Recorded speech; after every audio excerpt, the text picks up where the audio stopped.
Abraham Lincoln's assassination devastated the country and changed the nation forever. On April 14th, 1865, John Wilkes Booth, a famous and well-known actor, was a Confederate sympathizer.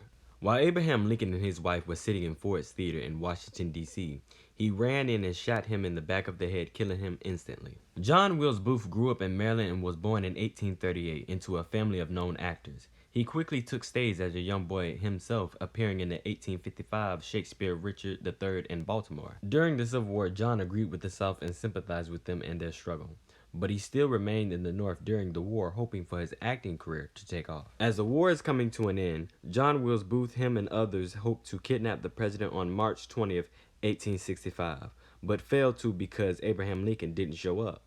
2 weeks later, Richmond, the capital of the Confederate States, fell to the Union Army on April 2nd. After Robert E. Lee surrenders the Confederate Army, John Wilkes Booth desperately tries to save the Confederacy. Learning that Abraham Lincoln was going to 10 Ford Theater in Washington, D.C. on April 14th, John Wilkes Booth planned an even more senseless plan than kidnapping him. He and others thought that if they assassinated Abraham Lincoln, they would throw the government into disarray. Even though Abraham Lincoln arrived late, he still came and had a good time. Him and his wife and a young Army officer named Henry Rathbone and his fiancée Clara Harris, the daughter of New York Senator Mr. Harris, sat in their private box above the stage. John Wilkes Booth at 10:15 ran into the box and fired a .44 caliber single shot directly in the back of Abraham Lincoln's head, and stabbed Rathbone and immediately leaped off the stage and broke his leg, but managed to run off. People at first thought it was a part of the play, but the First Lady's scream let them know that this was serious. A young doctor named Charles Lilly was in the audience and heard the shot in the president's box and the First Lady's scream. He found the president on the floor struggling to breathe. Several soldiers carried Abraham Lincoln to a boarding house across the street, where they placed him in the bed.